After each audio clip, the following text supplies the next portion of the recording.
কেন ভোট দেবেন তৃণমূল কংগ্রেসকে? बात तो सही है। হ্যাঁ, এতদিনে ইনি একটা ভালো প্রশ্ন করেছেন, যে প্রশ্নের উত্তর ইনার কাছে নেই, সেই প্রশ্নের উত্তরটা আমি দেবো। কেন ভোট দেবেন তৃণমূল কংগ্রেসকে? হ্যাঁ, আমরা ভোট দেব এই কারণে, যখন আমাদের দেশ একটা খারাপ সময়ের মধ্য দিয়ে যাচ্ছে, সেই সময় মুখ্যমন্ত্রী মমতা ব্যানার্জি তিনি তার সমস্ত পদ থেকে ইস্তফা দিলেন নিজে থেকেই। আর আমরা ভোট দেব এই কারণে যে আরজি কর যেন প্রতি বছর হয়, ল কলেজের ঘটনাটাও যেন প্রতি বছরে হয়, অনুব্রত মণ্ডলের মতো লোকেরা তারা যেন জেল থেকে বেরিয়ে আবার তাদের স্বমহিমায় ফিরতে পারে। এই সবের জন্য আমরা পশ্চিমবঙ্গে তৃণমূল কংগ্রেসকে আবার ভোট দেব। আর কেন ভোট দেবেন না বিজেপিকে? হ্যাঁ, বিজেপিকে আমরা এই কারণে ভোট দেবো না, কারণ বিজেপি কোনোদিন ক্ষমতায় আসেনি, আর এসে কিছু হয়তো করতে পারবে কিনা তা আমরা ওভার কনফিডেন্ট মুখ্যমন্ত্রীর কথায় যে বিজেপি কিছু করতে পারবে না, সবার নাম কেটে দেবে। তারপরে বিজেপি অনেক খারাপ পার্টি, বিজেপি মানুষকে দূষিত জল খাওয়ায়, বিজেপি মানুষকে ঠকায়, আমরা এই কারণে ভোট দেবো না। তৃণমূল পুরো সতীর পার্টি, এত সতী যে ইনারা মমতা ব্যানার্জির মতো লোকেরা এরা আগুনের উপর দিয়ে হেঁটে গেলেও ইনাদের পায়ে এতটুকু গরম লাগে না। আর আমরা বিজেপিকে কেন ভোট দেবো না, তার মেন কারণটা হচ্ছে বিজেপি তৃণমূলের বিরুদ্ধে সব কেচ্ছা কারখানাগুলো খুলে দিচ্ছে। তৃণমূলের যে নেতারা চুরি চিটিংবাজি করে এতদিন এত টাকা করেছে, সেই সব নেতাদেরকে অ্যারেস্ট করে নিচ্ছে। আমরা এই জন্য বিজেপিকে ভোট দেবো না। আমরা দিদিকে ভালোবাসি, আমরা দিদির পেছন চেটে চলি, তাই আমরা দিদিকেই ভোট দেবো। নোটবন্দির লাইন দেওয়ার কথা মনে আছে? হ্যাঁ, নোটবন্দির লাইনের কথা মনে আছে, কিন্তু আমি নোটবন্দি নিয়ে যতটা পর্যবেক্ষণ করেছি বা নিজের অভিজ্ঞতা থেকে বলছি, পশ্চিমবঙ্গ তথা ভারতবর্ষের অন্যান্য যত রাজ্যগুলো আছে, প্রত্যেকটা রাজ্যে নোটবন্দি যখন হয়, তখন এইসব রাজ্যের যারা রুলিং পার্টি, যারা সরকারে থাকে, সেই সব লোকেরা তাদের নিজেদের প্রভাব প্রতিপত্তি খাটিয়ে কালো টাকাগুলোকে সাদা করে নিয়েছে। এখানটায় সাধারণ মানুষ তারা লাইনে দাঁড়িয়েছিল। তৃণমূলে কখনো দেখেছেন যে মমতা ব্যানার্জি সে কখনো লাইনে দাঁড়িয়েছে? অভিষেক ব্যানার্জিকে লাইনে দাঁড়াতে দেখেছেন? কিংবা পার্থ চ্যাটার্জি এদেরকে লাইনে দাঁড়াতে দেখেছেন, যার বান্ধবীর খাটের তলা থেকে 50 কোটি টাকা বেরিয়েছিল? নোটবন্দি নিয়ে প্রশ্ন এলে অনেক কথা মনে পড়ে। তৃণমূলের কোন একটা বড় নেতাকে দেখান যিনি নোটবন্দির লাইনে দাঁড়িয়েছিলেন? হ্যাঁ, এই প্রশ্নটা আমাদের আসতে পারে, কিন্তু আমরা এটা দেখেছি যে প্রধানমন্ত্রীর মা তিনি লাইনে দাঁড়িয়েছিলেন। তার কাছে কত টাকা ছিল? মুখ্যমন্ত্রীর কাছে একটা টাকা নেই। মুখ্যমন্ত্রী কখনো 500 টাকার নোট নিজের কাছে রাখতেন না। তো এই যে প্রভাব প্রতিপত্তিগুলো খাটিয়ে কেন্দ্র সরকারের যত ভালো কাজ, সেগুলোকে খারাপ করাই হচ্ছে মুখ্যমন্ত্রী মমতা ব্যানার্জির মেন কর্তব্য এবং তার দায়িত্ব হিসেবে এখন উঠে এসেছে। নোটবন্দি সরকার করেছিল যে এই মানুষেরা যারা বড় বড় পদে আছে, সরকারি অফিসার যারা ঘুষ খায়, সবাই নয়, যারা ঘুষ খায়, তাদের টাকাগুলো কি করে সরকারের খাতায় জমা পড়ে কিংবা অ্যাকাউন্টে জমা পড়ে, সরকার দেখতে চেয়েছিল। কার কাছে কত টাকা আছে, ক্যাশ, ওটাই দেখতে চেয়েছিল। তো এই করে মোটামুটি নোটবন্দি করলো, কিন্তু মুখ্যমন্ত্রী মমতা ব্যানার্জি তিনি সেটা নিয়েও বিরোধিতা করতে ছাড়েননি।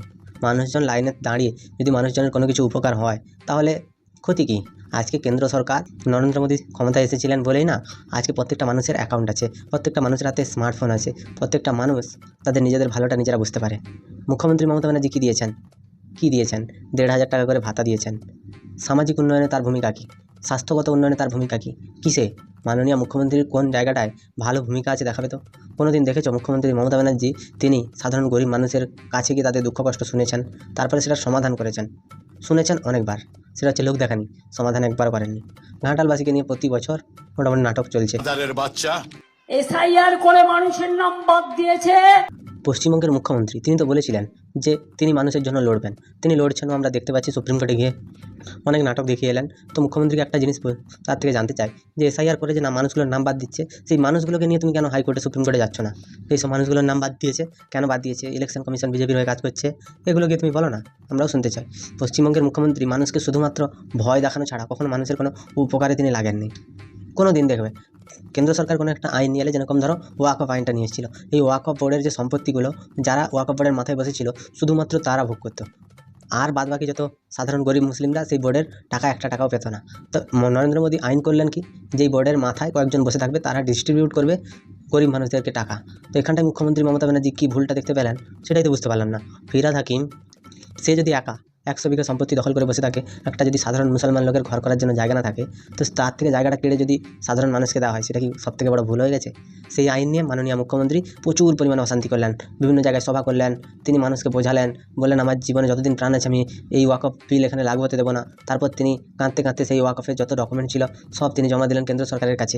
বলি তুমি তো জানো যে তুমি পারবে না, তাহলে কেন এরকম নাটক করে বারবার নেতাজি ইন্ডোরে ডেকে নিয়ে গিয়ে মানুষজনকে বোকা বানাও? আজকেও তুমি সেই বোকা বানাচ্ছ মানুষকে। এসআইআর করে নাম্বার দিচ্ছে, সবাইকে এখানে পাঠিয়ে দেবে, ওখানে পাঠিয়ে দেবে। আরে যারা ভারতবাসী তাদের তো আবার ডবল আবেদনের সুযোগ আছে, কিসের জন্য তাদেরকে পাঠাবে? কোন কারণে? আমাকে এটাই বলো তো, যে পশ্চিমবঙ্গের মাননীয়ার কথা যদি আমি ধরে নিই, কয়েকটা বাংলাদেশি যদি তারা যদি তাদের দেশে পালিয়ে যায় ভয়ে, তো এখানটায় মমতার কোথায় জ্বালাটা হচ্ছে, কোথায়? এসআইআরে তো মমতা ব্যানার্জির নাম বাদ যায়নি, আমাদের কারোর নাম বাদ যায়নি। তো আমাদের কথা ভেবে আপনি একটু চুপ থাকুন না, ভালো হতো তাহলে। এরপর ডিটেনশন ক্যাম্প করবে। আজ যার ভোটার লিস্টের নাম আছে আগামীকাল আবার সেন্সাস করে বাদ দিতে পারে। কী ধরনের ঢপবাজি, কী ধরনের চিটিংবাজি তিনি আরম্ভ করেছেন মানতে হবে। মানুষজনকে ভীত সন্ত্রস্ত করে মোটামুটি তিনি ভোটটা তার চাই। এই যে আজকে এসআইআর নিয়ে এত কথা বলছে, কেন্দ্র সরকার বিজ্ঞপ্তি জারি করেছে, চুপচাপ সবাই যদি এসআইআরের কাজটা করে নিত কোনো প্রবলেম হতো না। মাননীয় মুখ্যমন্ত্রী এরকম মানুষকে স্টেজে দাঁড়িয়ে বোঝাচ্ছেন, মানুষজন সেটা টিভিতে দেখছে। এবং পশ্চিমবঙ্গে যে 12 জন না 13 জন না কতজন মারা গেছে বলে মুখ্যমন্ত্রী লড়তে গেছিলেন, তাদেরকে মারার জন্য মুখ্যমন্ত্রী নিজে দায়ী। কারণ এত পরিমাণে তিনি তাদেরকে ভয় দেখিয়েছেন যে ভয়ে তাদের হার্ট ফেল হয়ে গেছে। মাননীয়ার মতো এত চিটিংবাজ আর পশ্চিমবঙ্গে তুমি পাবে না। সুপ্রিম কোর্টের উচিত ছিল মাননীয়াকে বলা যে আপনি এত লাফাচ্ছেন কেন, আপনার লাফানোর তো কোনো অধিকার নেই এখানে। তাই যদি নিজেদের অস্তিত্ব রক্ষা করতে হয়, অস্মিতা রক্ষা করতে হয়, তাহলে মনে রাখবেন তৃণমূল কংগ্রেস সরকার থাকাকালীন কাউকে আমরা এনআরসি থেকে ডিটেনশন ক্যাম্পে পাঠাতে দেব না। এই সব ঢপের চপ তুমি অনেকবার ভেজে ভেজে তোমার বয়স হয়ে গেল দিদি। আপনি অনেক বলেছেন আমার জীবন থাকতে ওয়াকফ হতে দেবো না, আমার জীবন থাকতে আমি 26,000 জনের চাকরি বাতিল হতে দেবো না, আমার জীবন থাকতে আমি কোনো কিছুই হতে দেবো না পশ্চিমবঙ্গে, আমার জীবন থাকতে আমি লড়বো না, আমি মরবো না, আমি এটা করবো না ওটা করবো না, সব কিছু তার জীবন। তিনি আর কতবার মরবেন? মানে আমার সাদা মনে একটাই প্রশ্ন যে একটা মানুষ কতবার মরতে পারে ঢপবাজি দিয়ে দিয়ে? তার কি এতটুকু লজ্জা করে না মাননীয়ার? মানে সাধারণ যদি আমরা দেখি পশ্চিমবঙ্গের মুখ্যমন্ত্রী, এক তো তিনি অশিক্ষিত মূর্খ, যিনি বাংলাটা ঠিকঠাকভাবে বলতে পারেন না, তিনি নাকি অনেক রকমের ভাষা জানেন, সেটা আমাদের জানা নেই। এই মুখ্যমন্ত্রী তিনি নিজেকে কী প্রমাণ করতে চান যে উনি একমাত্র পশ্চিমবঙ্গের মানুষের ভালো চান আর পৃথিবীতে কেউ চায় না? উনি যদি পশ্চিমবঙ্গের সাধারণ সনাতনী হিন্দু লোকেদের ভালো চাইতেন তাহলে মুসলিমদের মাদ্রাসা উন্নয়নে এত টাকা খরচা করতেন না, আর মুসলিমদের যদি ভালো চাইতেন তাহলে তাদেরকে কখনোই জগন্নাথ মন্দিরের প্রসাদ খাওয়াতেন না। আমরা এনআরসি মানি না। এনআরসিটা শুধুমাত্র কেন্দ্র সরকারের নিয়ম নয়, এটা ভারতীয় সংবিধানের একটা অংশ। তো এই অংশটাকে মুখ্যমন্ত্রী মমতা ব্যানার্জি তিনি মানেন না। তাহলে আপনি কি মানেন মাননীয়া? ভারতবর্ষের একটা আইনকে আপনি মানেন না। ভারতবর্ষের একটা নতুন আইন, সেটা যদি কখনো প্রণয়ন করা হয় তখন আপনার দেখা থাকে না, আপনি পরে বলেন আমি মানি না। এরকম করে যদি আপনি ভারতবর্ষের আইনকে অমান্য করেন তাহলে আপনার ভবিষ্যৎটা কী হতে চলেছে? তিহার জেল। আপনাকে শেষ পর্যন্ত তিহারেই যেতে হবে, আমি বুঝতে পারছি। কারণ ভাইপোর জন্য ভাবতে গিয়ে পশ্চিমবঙ্গের মুখ্যমন্ত্রী তিনি নিজেকেই তিহার জেলের দিকে এগিয়ে দিচ্ছেন। তিনি যে বলেন না বিজেপি ভোট চোর, বিজেপির সাথে নির্বাচন কমিশনের সেটিং আছে। অভিষেক ব্যানার্জির কি কার সাথে সেটিং আছে? বিজেপির সাথে নিশ্চয়ই সেটিং আছে, নাহলে সে কী করে 7 লক্ষ ভোট পেল? নির্বাচন কমিশনের তো তার উপরে বেশি রাগ থাকার কথা না, কারণ এখন তৃণমূলের সেকেন্ড ইন কমান্ডে।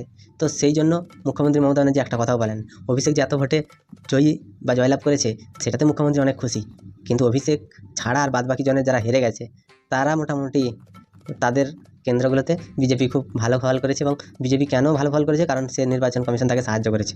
মানে তৃণমূল সরকার, মুখ্যমন্ত্রী চাইছেন যে শুধুমাত্র তৃণমূল সরকারই থাকবে, এর বিরোধী কেউ থাকবে না। তিনি যেটা বলবেন, তিনি যেটা করবেন, স্বৈরাচারী শাসন ব্যবস্থা, সেটাতেই মানুষ মেনে নিতে হবে, নাহলে আর কোনো জায়গায় যাওয়ার রাস্তা থাকবে না। মাননীয়া এটাই ভেবেছেন। सारे मिलके हमको पागल बना। আর আপনাদের অধিকার রক্ষার লড়াই আমাদের অধিকার রক্ষার লড়াই। আমি যদি যোদ্ধা হই, আপনারা আমার সহযোদ্ধা। চোরেদের আবার অধিকার? চোরেরা তো সারা জীবন চুরি করে আসছে, তাদের আবার কিসের অধিকার? চুরি করে করে মুখ্যমন্ত্রী মমতা ব্যানার্জি ভাইপোকে এত বড় বাড়ি বানিয়ে দিলেন, নিজে এত গাড়ি নিয়ে ঘুরছেন, তিনি নাকি সরকারি গাড়ি ইউজ করেন না। তৃণমূল কংগ্রেসটা মনে হচ্ছে বাইরের লোকের দল। এত টাকা আসে কোথা থেকে ভোটে খরচা করার জন্য? যদি তৃণমূল কংগ্রেস সৎ হয়, তৃণমূল কংগ্রেস ভালো হয়, তৃণমূল কংগ্রেসের কাছে এই হেলিকপ্টার চড়ার টাকা আসে কোথা থেকে? বা অভিষেক ব্যানার্জি যে এত গাড়ি নিয়ে ঘরে, তার ভাইরা যে এত পরিমাণে ঐশ্বর্য দখল করে বসে আছে, সেগুলো কোথা থেকে আসছে? উনি নাকি যোদ্ধা, তার অধিকার রক্ষা। বলে তোমার অধিকার একমাত্র তুমি ওই 2টো রুটি আর একটু ডাল তিহার জেলে বসে ওখানেই রক্ষা করো, আর কোথাও যাওয়ার দরকার নেই। তো এই ভিডিওটা তোমাদের কেমন লাগলো তোমরা আমায় কমেন্টে জানিও। যদি ভালো লাগে তাহলে লাইক করো, কমেন্ট করো, শেয়ার করো, সাবস্ক্রাইব করো, পাশে থাকা বেল আইকনটা প্রেস করতে একদম ভুলবে না। সবাই ভালো থেকো, সুস্থ থেকো, সাবধানে থেকো, আর দেখতে থাকো বাংলার পরে।